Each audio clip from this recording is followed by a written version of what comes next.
Fica quieto, nem fala nada. Amados irmãos, boa noite. Boa noite. Que a suave paz do Mestre Jesus esteja a nos envolver a todos, encarnados e desencarnados. Sejamos bem-vindos às atividades doutrinárias. Foi muito proveitosa a colocação de Alberto. Segundo os espíritos superiores, a doutrinária pública, além de ser um tratamento coletivo e espiritual, é também um meio pelo qual o cristão espírita que quer se aprofundar realmente nos postulados da doutrina espírita, ele vai tendo o ensejo, conhecimento, pelo fato da doutrina estar sempre apresentando pontos específicos da sua codificação. Ouvimos aqui no capítulo 21, haverá falsos cristos e falsos profetas. Sim. E assim como os bons, os falsos maus também produzem coisas para impressionar. Os prodígios, os ditos milagres, entre aspas, porque hoje nós temos conhecimento que o milagre seria a derrogação da lei maior, da lei causal, a lei de Deus. Portanto, impossível, porque nem o Cristo se prontificou a derrogar esta lei. Por isso que ele diz: eu não vim destruir a lei, senão dar cumprimento a ela. Não poderiam os maus, mas eles utilizam de todos os artifícios para impressionar. Os milagres, os prodígios do passado que impressionaram muitas mentes infantis, incautas, ignorantes, por desconhecer os mecanismos por detrás dos processos. Hoje, estudando os postulados espírita, com o advento da doutrina espírita, nós tomamos conhecimento de que tudo está na lei e que precisamos conhecê-la para poder manejá-la, e Jesus assim o fez, de forma esplendorosa, e ensinou para aquele que realmente quisesse aprender. O Espírito Joana de Ângeles, ela diz que a doutrina espírita é preciso estudá-la para aprendê-la, em aprendendo, apreender a doutrina em si, em aprendendo, exercitar. Sem o exercício, o cristianismo morre, porque a ação do cristianismo está vinculada à dinâmica do fazer, e é isso que nós vamos ver na noite de hoje. Quando a doutrina espírita foi codificada por Allan Kardec, por Hippolyte Léon Denis Rivail, o professor Hippolyte, depois adotando, no momento da codificação, o codinome de Allan Kardec, o nome da sua, naquele período, última encarnação, como um sacerdote druida, o iniciado nas antigas Gálias. Muitos se perguntaram o significado, o porquê do surgimento de mais uma religião. E seria a doutrina espírita uma religião? Eu digo sim, religião. Mas não no sentido lato da palavra religião, no sentido da religião institucionalizada, hierarquizada, como nós assim conhecemos, fundada na terra por iniciados pelos homens, como foi o protestantismo, o catolicismo, o hinduísmo, o budismo e tantas outras. Mas a doutrina espírita, ela não foi criada por ninguém. Ela foi revelada para nós aqui na Terra, através dos guias da humanidade, liderado pelo Espírito da Verdade, a pleiade de espíritos superiores encarregados da regeneração dos mundos, como uma invasão organizada, e foi uma invasão organizada. Ela começa pela América do Norte, até chegar à Europa, América do Sul, por aí. então ela é de domínio dos espíritos superiores, dos guias da humanidade, domínio universal. Então aqui embaixo ninguém tem domínio sobre a doutrina espírita. É isso que nós precisamos compreender. E o papel da doutrina espírita nós vamos ver agora. E muita gente se pergunta: o espiritismo, Jesus, o espiritismo é uma seita? Não, o espiritismo é uma doutrina filosófica, científica primeiro, filosófica depois, e de caráter religioso, porque ela tem por base a lei maior trazida por Jesus através do seu evangelho. Sem isso, a doutrina espírita fenece. Então nós vamos ver aqui, quando se coloca Jesus é a porta, Kardec é a chave, Chico é o exemplo desse processo todo. A chave para que compreendamos o papel desse espírito de extraordinária grandeza, toda a sua mensagem e a sua exemplificação. Porque ele não pudera, naquela época, colocar tudo explicitamente, porque não compreendemos. O nosso arcabouço psicológico da época estava desabrochando, iniciando ali o nosso processo de despertar consciencial, não iria conseguir armazenar e compreender tudo que ele trouxera para nós. O Espiritismo e Jesus. E aí, aqui nós vamos ver, como ele coloca, está na questão 622 do Livro dos Espíritos. Deus deu a alguns homens a missão de revelar a sua lei. Kardec assim interroga os guias da humanidade. Sim, resposta precisa, taxativa. Certamente, em todos os tempos, houve homens que receberam essa missão. São espíritos superiores, encarnados com o fim de fazer progredir a humanidade. Então, em todas as épocas, durante a criação do planeta Terra, nós tivemos aqueles espíritos mais evoluídos surgindo aqui entre nós, para impulsionar o avanço desta humanidade que hoje conhecemos. E o de maior envergadura, que transitou fisicamente aqui entre nós, foi o próprio Cristo. Depois de ter enviado tantos outros, para amainar, arar, revolver, digamos assim, a terra árida, ressequida, desprovida do sentimento maior e do verdadeiro conhecimento das leis divinas. Apesar de, na época da sua chegada, a religião institucionalizada já imperava, mas a religião da época era um braço do Estado. Não cumpria verdadeiramente o papel que lhe fora destinado.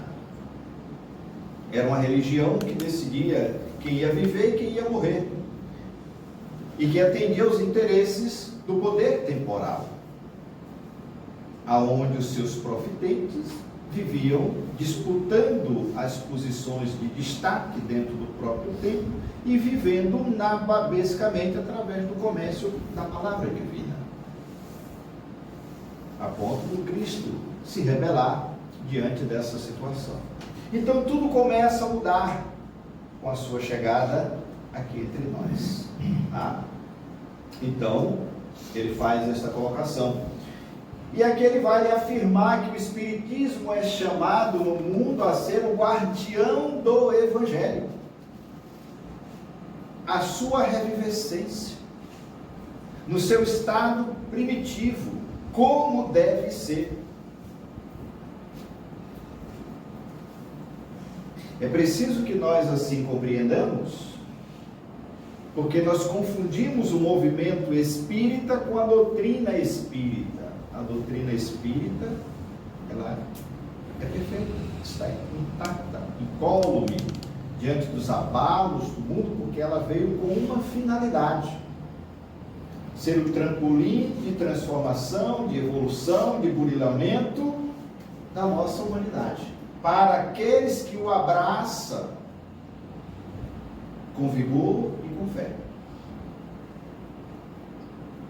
Ela não vai fazer a transformação do milagre pela ação da graça, porque não existe. O milagre é um esforço contínuo. É o cair e levantar, como ele diz. O ser espírita não é achar que não vai cometer erros. Vai, porque ainda é da sua evolução. Mas vai lutar para corrigir no mais curto espaço de tempo. E vai aprender com os erros a se tornar melhor. O indivíduo melhor. Quem acha que está numa redoma isenta das intempéries do mundo que vivemos, lê do engano. Espíritos em trânsito no processo de evolução, temos muita coisa do passado para depurar e muita coisa para aprender. E como é que vocês acham que nós vamos aprender? E como é que se imagina que vamos ajustar os nossos equívocos do passado? Se não nos embates, nos processos existenciais. Mas a fé, a convicção e as explicações que a doutrina nos oferta, aí sim, nós vamos fazer essa travessia com equilíbrio, com segurança e com fé. A dor bateu na porta, beleza. Vamos medicá-lo, erradicá-lo no menor espaço do tempo. Mas vamos enfrentar, como eles dizem, as adversidades da vida. Agora, o que é que eu preciso? Me ajustar ao pensamento da doutrina espírita, porque é o pensamento do Cristo. E ser cristão não é bater a boca. Ai meu Deus, todo dia Jesus, ai. Não. É sair da ação do comportamento para entrar na atitude. E a atitude requer sempre uma ação positiva. É isso que a gente precisa entender. Então, os princípios fundamentais da doutrina espírita, convenhamos, não pertencem exclusivamente a ela, posto que de todos os tempos jaz ao alcance dos que procuram conhecê-lo. Jesus colocou para nós: conhecereis a verdade e a verdade vos libertará. Que verdade? A verdade da tua existência. Quem é você? De onde você veio? Para onde você vai? O que você está fazendo aqui? Por que dessa ou daquela situação vivenciada? Qual é a minha realidade realmente? Então, eu não conheço. E aí eu fico perdido nesse cipoal de interrogações, ou de ações equivocadas que nós vivenciamos. Sem Jesus, Cristo, por base, o Espiritismo não passaria de uma filosofia oriental perfeitamente aclimada ao Ocidente, como nós temos tantos outros, onde se discute, se filosofa e não se chega a lugar nenhum. Então, por isso ela tem a sua base científica. Por quê? Porque ela permite a investigação, a observação e, através dos fatos patentes e inteligentes, promovida através da ação mediúnica, da ação obsessiva, da comunicabilidade com o mundo invisível,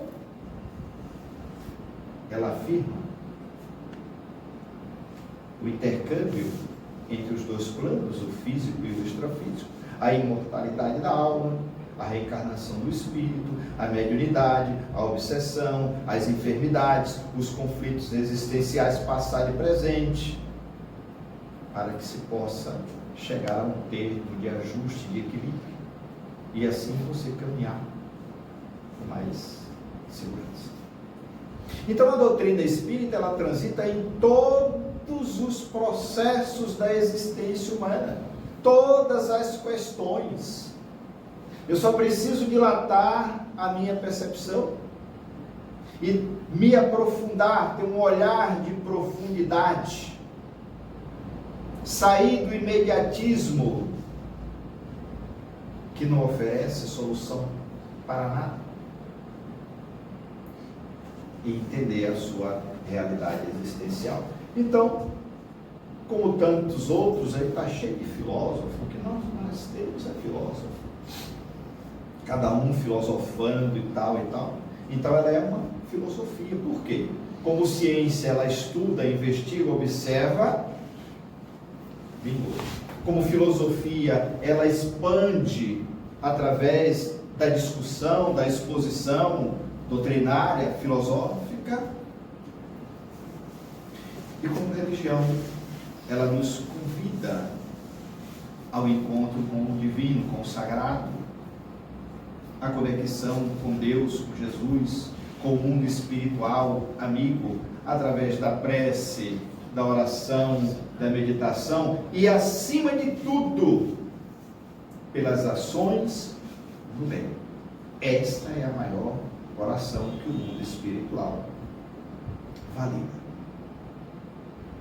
Tudo que eu promovo para o bem, para a melhoria do meio que eu fui chamado a vivenciar, tudo que eu faço para aliviar a dor do próximo, para levar o consolo, o esclarecimento, esta é a maior oração que o mundo espiritual valida. É evidente que reconhecemos os méritos de Allan Kardec em principalmente logrando a proeza de unir fé e razão, o equilíbrio do processo. Então, a doutrina espírita eu não acredito porque me falaram, porque me disseram. Eu acredito porque eu sei. É verdade. Isto é a fé raciocinada. Ah, é o mistério de Deus, essa cadeira aqui, linda, maravilhosa. Não, a doutrina espírita vai dizer que material foi utilizado para que ela, como produto final, se tornasse essa cadeira. O método de processamento que foi utilizado. Então eu sei que essa cadeira existe por isso, isso e isso. Então não foi um mistério de Deus. É o que ele está dizendo aqui. É inegável o seu contributo para que o homem faça mais profunda e clara a abordagem do mundo espiritual, que até então permanecia como uma grande incógnita para a humanidade. Mistério de Deus.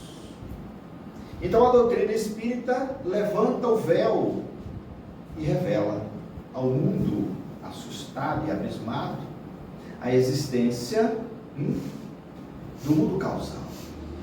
O mundo de origem, de onde tudo se origina para experienciar aqui na Terra, e que o mundo físico é uma pálida xerox deste mundo de causa e efeito, do qual nós viemos e para lá então retornaremos. Não se discute a relevância do fato de o codificador, sobre a tutela dos espíritos superiores, ter elucidado o delicado problema do intercâmbio entre as duas dimensões, definindo o que é uma mediunidade, o que é uma obsessão, por exemplo. Não é. E aqui se deu, né? Quando ele pergunta, está lá no livro dos médiuns, há espíritos? Se há espírito, o que são? Como vivem? Como se movimentam? Como se interrelaciona com o mundo físico? E quais são as consequências desta relação? Que até hoje nós não paramos para compreender que somos verdadeiramente influenciados pelo mundo espiritual, de acordo à minha sintonia.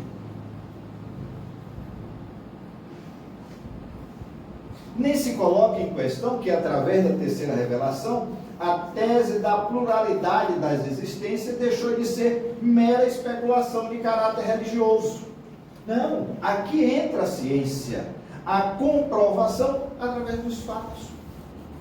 Investigado, reinvestigado. Materialização física, onde os espíritos se materializam para provar a sua existência. Escrita direta, psicografias bem fundamentadas. Os fenômenos de efeito físico, provando justamente esse processo aqui. Isso aqui então deixa. E a pluralidade das existências, ele está dizendo que o espírito vive muitas existências. O ir e vir. Neste momento que nós estamos aqui, milhões de almas então estão entrando na vida. E milhões de almas estão saindo da vida. Uns entrando na vida física através do processo da reencarnação, e outros saindo da vida física de retorno para o mundo espiritual através do processo do fenômeno da morte biológica, do descenso tubular. É essa pluralidade que ele está falando aqui das existências. Os senhores, senhoras, espíritas, não espíritas, acredite ou não, aceite ou não, mas nós vamos sair da vida física. Queiramos ou não, acreditemos ou não. Mas sair da vida física não quer dizer necessariamente morte, porque o espírito não morre. No descenso tubular, você deixa o seu corpo, essa veste biológica aqui, que não lhe serve mais, e você voltar para casa, para o mundo da causa, de onde todos nós viemos e para onde todos nós retornaremos. A casa do Pai tem diversas moradas, e uma foi ser virado. Então, isto está longe de ser uma especulação de caráter religioso, isso é fato. Tá? Passando ao domínio da investigação científica, comprovando a imortalidade da alma. Eu sou imortal. E aí eu sou fã daquela colocação de Sócrates. Mas Sócrates, a mulher desesperada, né, adentra a prisão onde ele estava. Mas Sócrates, você está preso? Ele disse, eu preso não. Eles prenderam o meu corpo, mas eu, Sócrates, estou vivo. Mas eles vão te matar, você vai beber cicuta. Ele disse, me matar não. Eles vão matar o meu corpo. Eu, Sócrates, estarei vivo. Isto é consciência da sua essência, da sua imortalidade. Mas você precisa fugir. Mas fugir para onde? Eu não estou preso. Isto é consciência da sua grandeza espiritual. Coisa que a maioria de nós aqui não tem. Né? Alguém quer morrer hoje? Não. É mesmo? Não quero.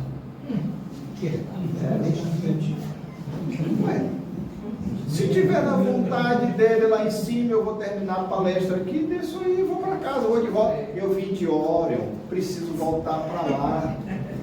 Eu estou cansado deste mundo sofrido aqui, desse, né? Pois é. Então, ninguém quer, mas vai. E esses que não querem, é esses que vão primeiro.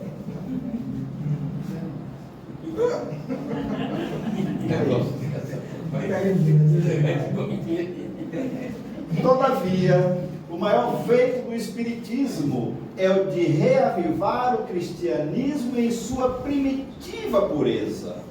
Mas qual é a pureza do cristianismo? A essência do amor divino, através da expressão dos atos em direção à ambiência, às criaturas, ao meio que você veio vivenciar. É esta pureza que está morrendo aqui entre nós. O amor fraterno e generoso que Jesus exemplificou para todos, e todos os que seguiram evoluíram. É isso que a gente precisa entender. Sem esse entendimento não tem evolução. Acreditem. Uma doutrina sem dogma, sem hierarquia organizada, sem símbolos, sem rituais e, sobretudo, sem nenhum vínculo com o poder temporal.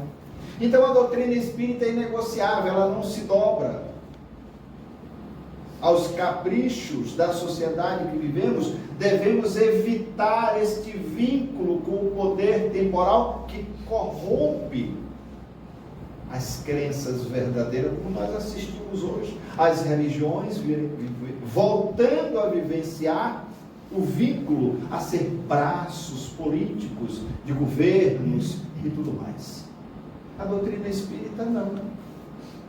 Ela não se vincula. Ela não tem dogmas, pontos arraigados, que não possa ser explicado, porque o dogma é um ponto de fé aonde você não tem uma explicação lógica, mas a Terra é redonda, não, a Terra é quadrada, e se você não acreditar, você morre, porque é um ponto de fé. Tá? Não é o Sol que gira em torno dela, não. Ou não é ela que gira em torno do Sol, não, é o Sol que gira em torno dela. É um ponto, é um dogma, e você não podia discutir. Tá?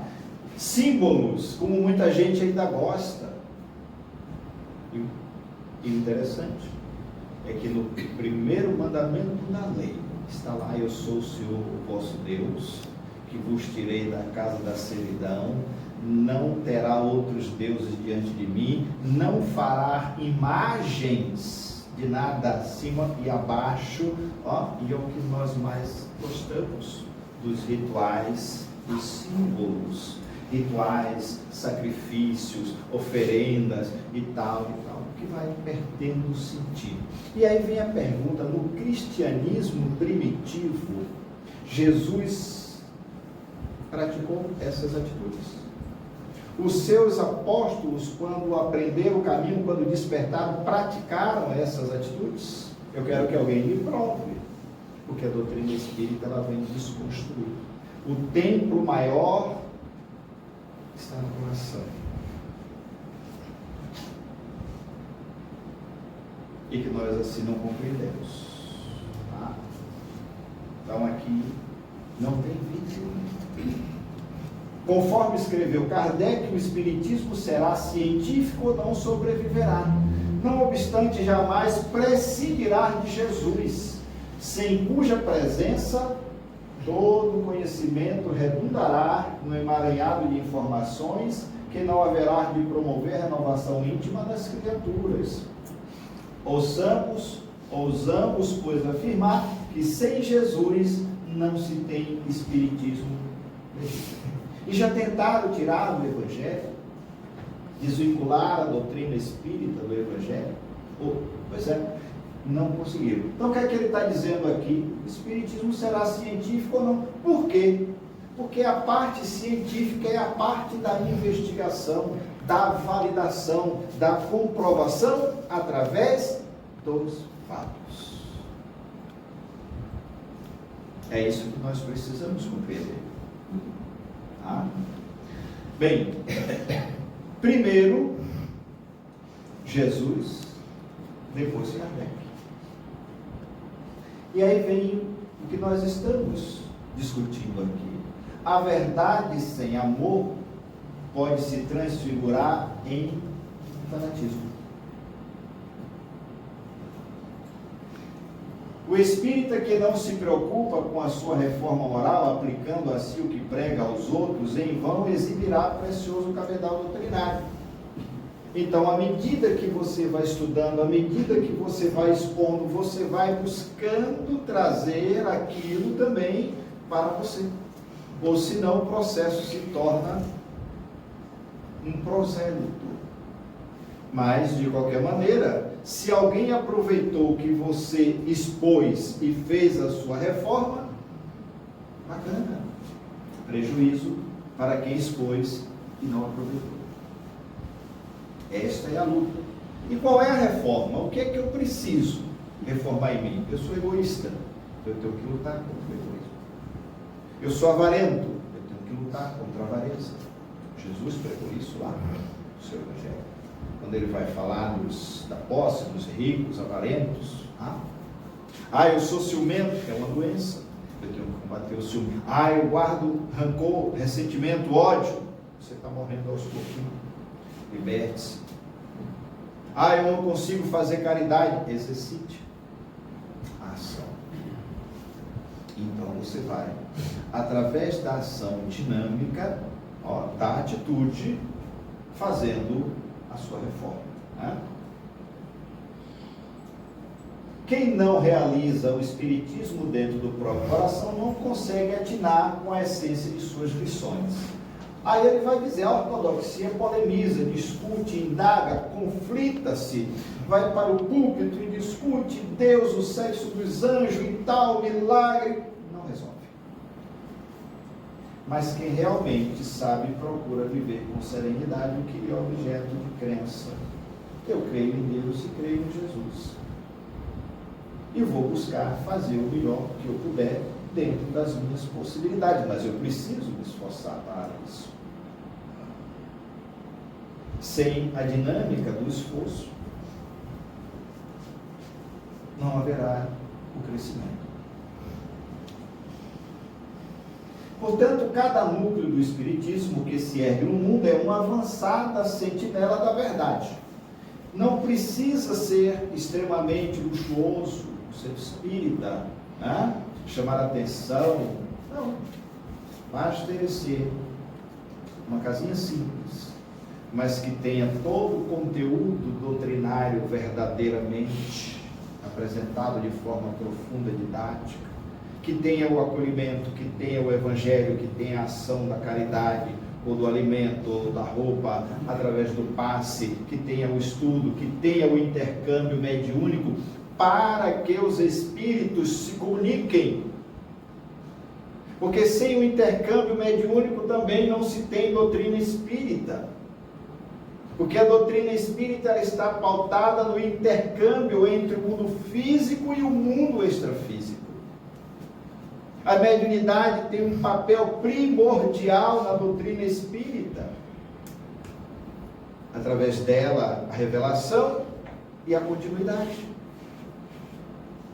Para que se efetive o pensamento de Jesus e dos espíritos superiores, encarregado da evolução dessa humanidade.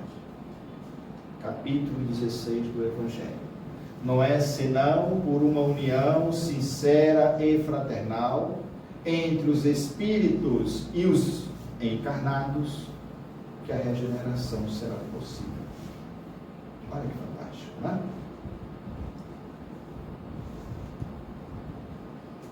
E é o que nós menos queremos fazer.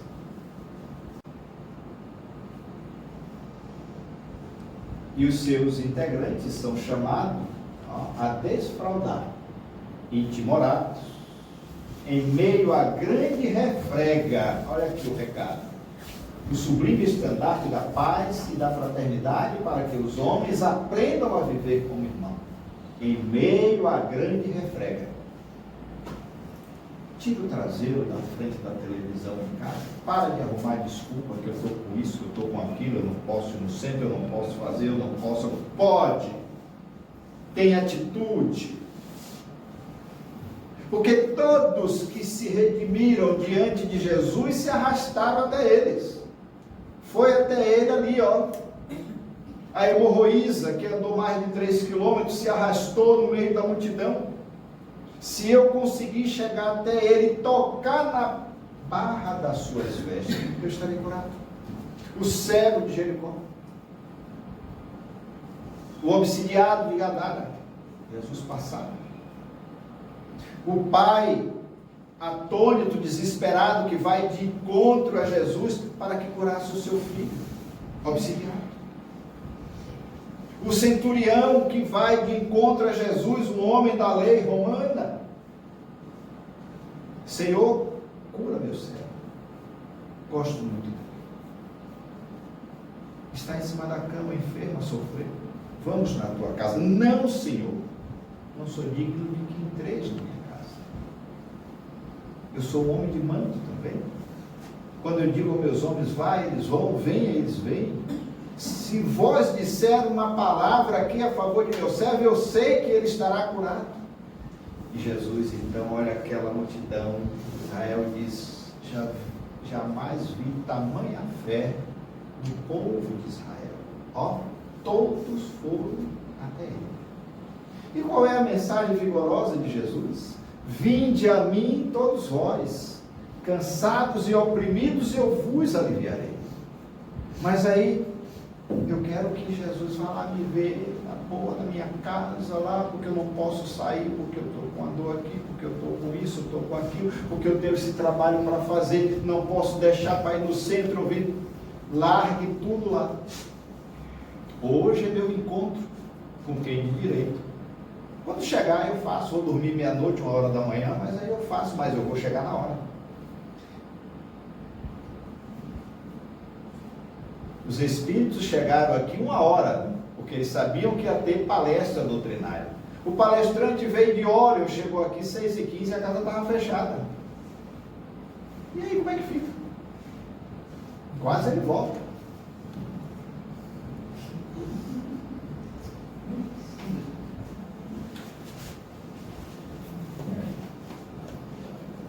Sendo assim, procura não falhar no testemunho do ideal que abraçastes, mas evitando o esforço no sentido de que a ganga impura de teus sentimentos não deslustre a mensagem que te cabe preservar e difundir a partir dos próprios exemplos de vida. Pontualidade. Doutrina espírita da igreja categórica. Seja pontual. Seja verdadeiro. Pense no bem e haja no bem. Porque o mal não constrói nada.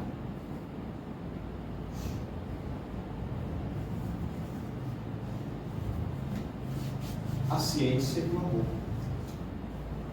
Jesus foi a síntese deste processo.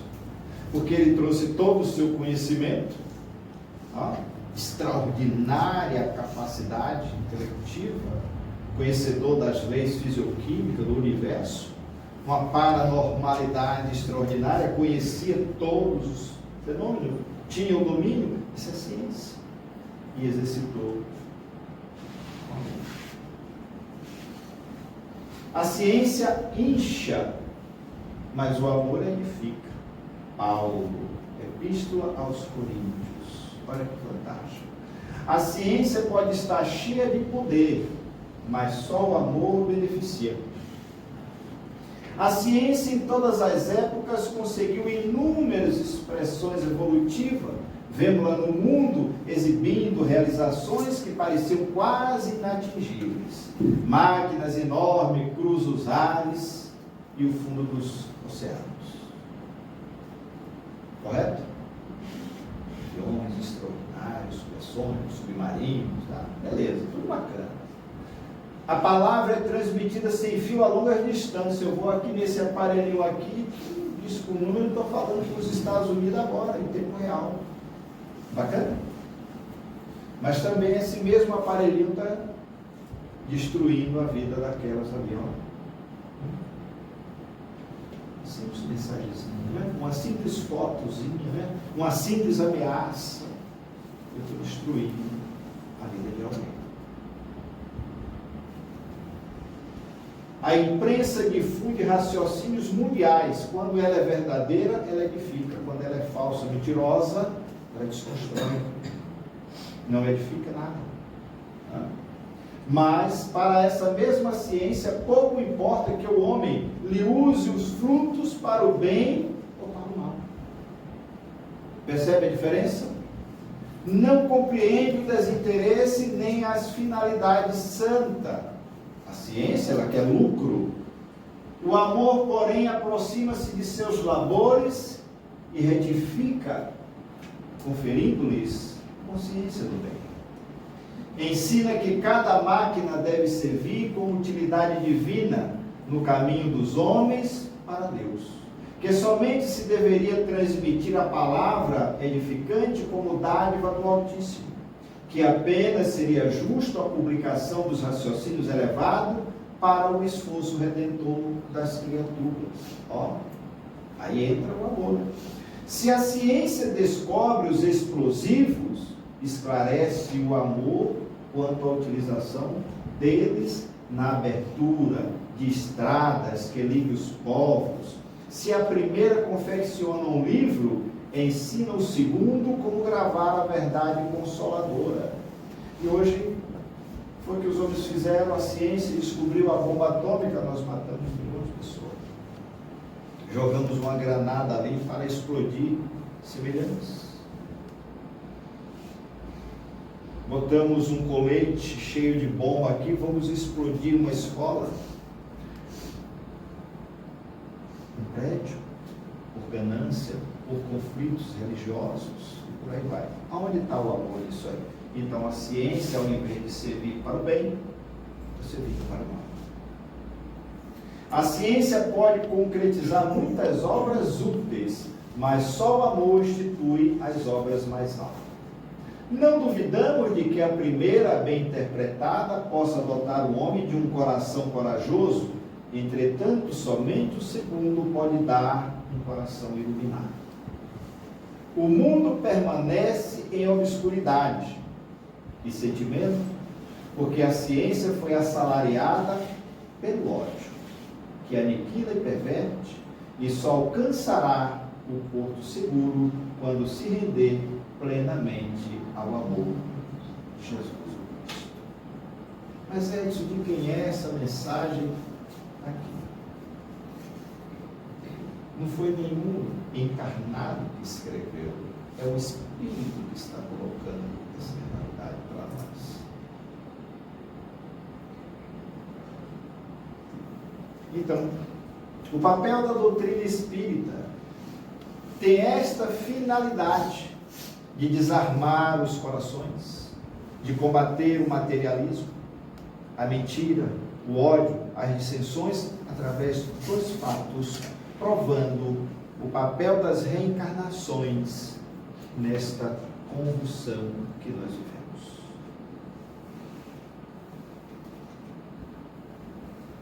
E aqui, esse ser extraordinário, que caminhou fisicamente entre nós para dar o exemplo, suou, transpirou, teve sede, teve fome, mas não se omitiu de consolar uma malta de desesperançados, espiritual e fraternalmente, e alimentá-lo também com pão material, entendendo a necessidade que tínhamos e que ainda temos até hoje. Olha só.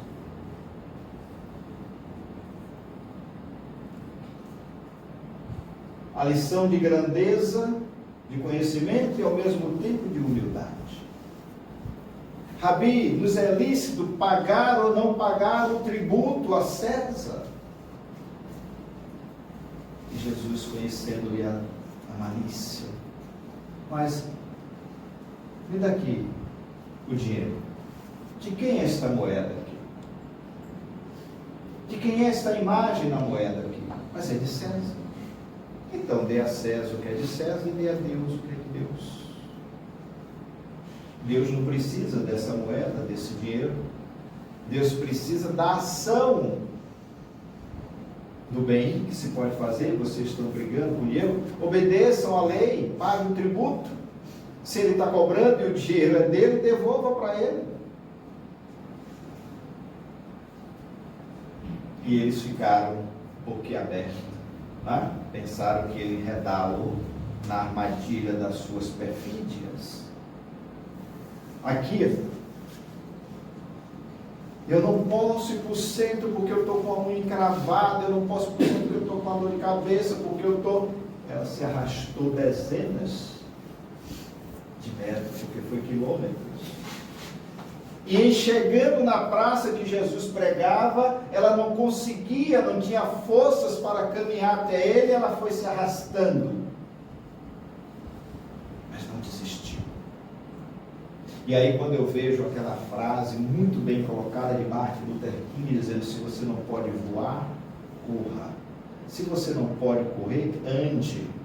Mas se você não pode andar, rasteje, mas vá sempre para frente. Ela foi à frente, de encontro. Se eu tocar nas vestes dele, eu estarei curado. E assim foi.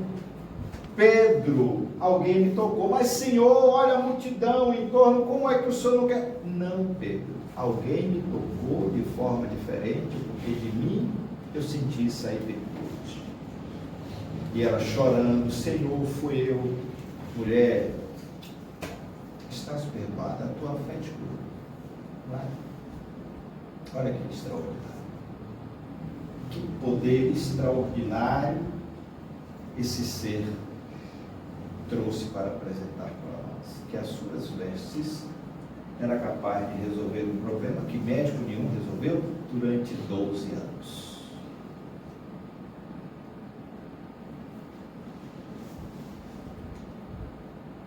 Aqui, ele curando, que ninguém pode curar, aplicando o passe, ordenando ao Espírito que se retirasse, usando a ação magnética que nós largamente usamos na casa espírita e que nós vulgarizamos, não damos o devido valor, tá? Ele usou largamente. E até hoje o desejo dele é que nós continuemos a utilizar desse expediente, porque é o caminho do ajuste para todos nós, sofridos do corpo e da alma. O passe, que é aplicado com amor, com sentimento de fraternidade, com conhecimento de causa, vai resolver a situação daqueles que o buscam com fé. Rabi já levei até aos seus discípulos, e eles não puderam curar.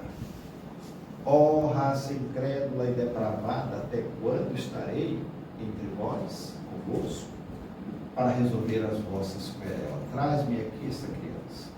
E aí, Jesus devolve a vida a essa criança, né? E aqui, pregando para todos nós, são centenas em torno dele: bem-aventurados mansos, bem-aventurados brandos e pacíficos, porque herdarão a terra. E aí eu sou brando, eu já consegui me pacificar, porque são esses que retornarão para habitar a terra. A pacificação, o sentimento de fraternidade, a convivência pacífica e harmoniosa, né? O amor fraterno vigorando entre nós, para que nós possamos compor a nova sociedade da terra.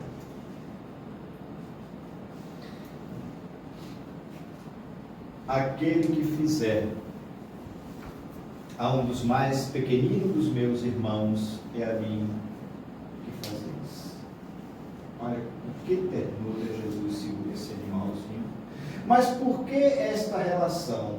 Porque aqui as crianças, quando ele diz: deixai vir a mim as criancinhas, ele não está falando da infância física, ele está falando da infância espiritual em processo de evolução. A infância física Jesus nada podia fazer, mas ao espírito sim.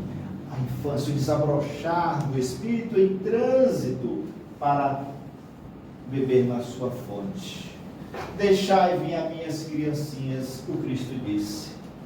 Essas palavras profundas em sua simplicidade não implicavam o simples chamamento das crianças, mas o das almas que gravitam nos círculos inferiores, onde a infelicidade ignora a esperança.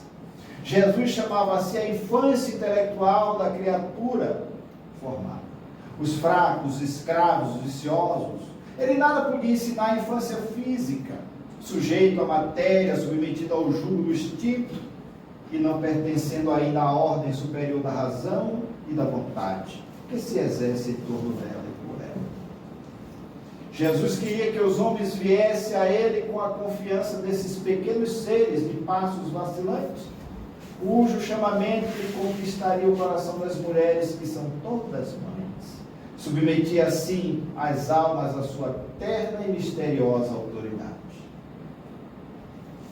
Ele foi o facho que ilumina as trevas, o clarim matinal que toca o despertar. Escrevam isto: foi o iniciador do Espiritismo, que deve, a seu turno, chamar a si não as criancinhas, mas agora os homens de boa vontade. O iniciador do Espiritismo. Então o Espiritismo não surgiu do nada, o Espiritismo chega entre nós com Jesus. Todas as suas pregações, todas as suas parábolas, toda a sua mensagem está sendo desdobrada aqui agora pelo Consolador prometido.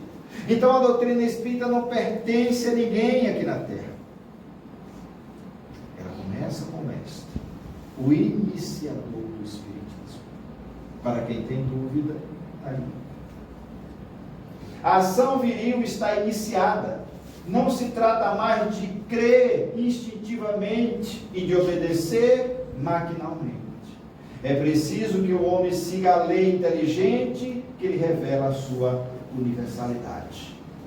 Meus bem-amados, eis o tempo em que os erros explicados se tornarão verdade. Nós vos ensinaremos o sentido exato das parábolas e vos mostraremos a correlação poderosa ligando o que foi e o que é. Digo-vos em verdade, a manifestação espírita alarga o horizonte e eis o seu enviado que vai resplandecer como o sol sobre o cume das montanhas. Eu sou a luz do mundo. De quem é essa mensagem? Quem é que faz essa afirmação? João, o evangelista. E aonde está essa mensagem que muita gente passa batido, escondido e não conhece? Capítulo 8 do Evangelho. O Espírito João, o evangelista, se manifesta e vai deixar esta mensagem para Allan Kardec.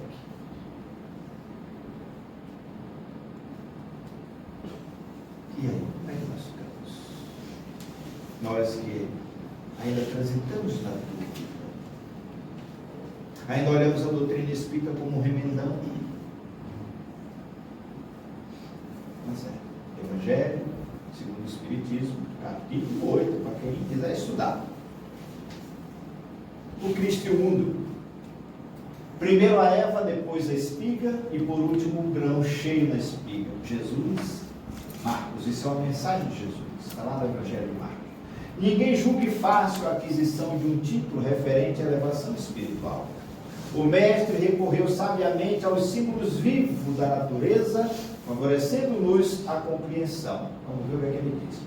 A Eva está longe da espiga, como a espiga permanece distanciada dos grãos maduros. Neste capítulo, o mais forte adversário da alma que deseja seguir o Salvador é o próprio mundo. Quando o homem comum descansa nas vulgaridades e futilidades da existência terrestre, ninguém lhe examina os passos. Eu poderia estar em qualquer lugar agora. Na mesa do bar, jogando baralho, sinuca, dando um rolê, tomando umas e outras, mas eu resolvi estar aqui. E aí você é apedrejado a cara. Ah, quer salvar o mundo. Olha, quer curar todo mundo, quer fazer isso, quer fazer aquilo, mas olha, é o que ele está dizendo aqui. Só que todo mundo esquece que Jesus buscou para seus seguidores, homens burros, ignorantes, letrados, que não tinham nenhum conhecimento da sua mensagem, e o transformou no que nós conhecemos, apóstolos. Foi fácil? E o que seria comigo? O que seria com Alberto? O que seria com outro qualquer? Não é fácil. E esse é que é o problema. Suas atitudes não interessam a quem quer que seja, enquanto eu estou lá, na vida mundana. Todavia, ele surgindo no coração, a erva tenra da fé retificadora, sua vida passa a constituir objeto de curiosidade para a multidão dos dois planos da vida. Milhares de olhos que não viram quando desviado na ignorância e na indiferença, seguem-lhe agora os gestos mínimos com acentuada vigilância. Olha só, ao pescoço ali. O pobre aspirante ao título de discípulo do Senhor ainda não passa de folhagem promissora e lá já lhe reclamam espigas das obras celestes. Conserva-se ainda longe da primeira penugem das asas espirituais e já lhe exige voos supremos sobre as misérias humanas. Muitos aprendizes desanimam e voltam para o lodo onde os companheiros não os vejam. Pois é. Esquece-se o mundo de que essas almas ansiosas ainda se acham nas primeiras esperanças. E por isso mesmo, em disputas mais ásperas por rebentar o casulo das paixões inferiores, na aspiração de subir. Dentro da velha ignorância que lhe é característica, a multidão só entende o homem na animalidade em que se compraz ou, então, se o companheiro pretende elevar-se, lhe exige de pronto credenciais positivas do céu, olvidando que ninguém pode trair o tempo ou enganar o espírito de sequência da natureza. Resta ao cristão cultivar os seus propósitos sublimes e ouvir o Mestre. Primeiro a erva, depois a espiga, e por último o grão cheio na espiga. Emmanuel. Então o que é que ele está dizendo aqui? Que não se dá saltos na natureza. A luta é árdua, mas aquele que quer realmente seguir o Mestre, pegue a sua cruz, carregue e siga. Enfrente as adversidades, enfrente os vendavais.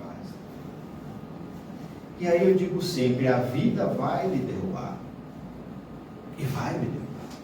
Mas o problema não é eu cair, o problema é o quanto eu fico caído chorando.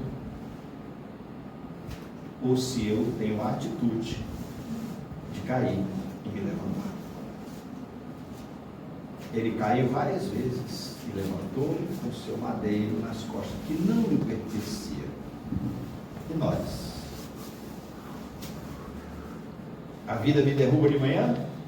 Eu não espero de tarde não, eu vou levantar de manhã mesmo. Esse é o recado. Primeiro a erva, depois a espiga, depois o grão na espiga. Então você tem que percorrer as estações na sua evolução. Do aprendizado e do fazer.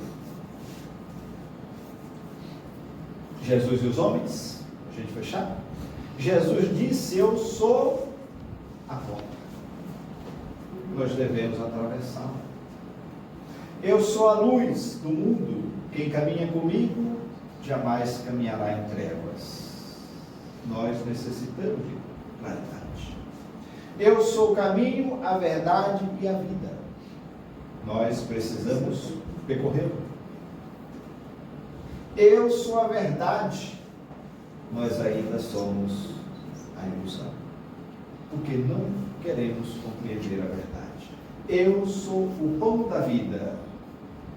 Nós jornadeamos pela morte. Por quê? Porque não acreditamos na vida. Eu perguntei aqui se alguém queria morrer hoje, todo mundo desapareceu. Pois é. Eu sou o bom pastor. Nós somos as ovelhas. Nenhuma das minhas ovelhas se perderá. Eu sou a paz. Eu vos dou a minha paz. Nós vivemos em conflito. Ainda é da animalidade, da primaridade do espírito, que só consegue viver no conflito. Eu sou o pão da vida e nós temos fome deste pão. Jesus e nós a vida e o mundo. A quem eleja a sombra para comprazer-se na escuridão, e a quem busque a luz para libertar-se. A vida é plenitude, o mundo faz escravidão. Jesus liberta o homem, o mundo encarcera. Vive no mundo com Jesus na mente e no coração, a fim de alcançares a paz, mediante a vitória que te aguarda após o trânsito edificante pela experiência humana. Quem crê em mim, afirmou Jesus, já passou da morte para a vida. Joana de Campinas. Eu sou fã desta criatura, ela é extraordinária, né? Olha que mensagem. E assim, aqui está para quem quiser ir lá estudar. Para que nós possamos compreender que o Espiritismo e Jesus é uma mensagem só. Ampliada: se me amares, guardai os meus mandamentos, e eu rogarei ao Pai, e Ele vos enviará um outro Consolador, o Espírito de verdade, que o mundo não recebe porque não vê e não conhece, mas quanto a vós, conhecê-lo-eis, porque estará convosco, habitará em vós até o final dos tempos. O Espírito Santo, enviado por meu Pai, revelará todas as coisas que eu não vos falar e vos lembrará de tudo que eu vos tenho dito. Mensagem do Cristo para todos nós. E nós vimos os apóstolos curando, depois que adquiriram o domínio, aquele abraço, aquele passe que Pedro dá no aleijado e promove a sua primeira cura. Nós assistimos no Novo Testamento o advento do Pentecoste, quando a mediunidade de xenoglosia favoreceu para aqueles homens rudes falar em línguas diversas para se comunicarem com todos que estavam ali de povos diferentes. É Jesus falando conosco, é a doutrina resgatando a sua mensagem vigorosa e primitiva, a essência verdadeira do cristianismo primitivo, para fazer luz neste mundo de trevas que ora vivenciamos, de conflitos, de materialidade extremada, onde nós estamos usando as pessoas e amando as coisas, estamos coisificando as relações.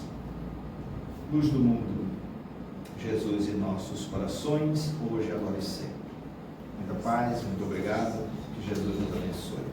Tenham todos uma boa noite.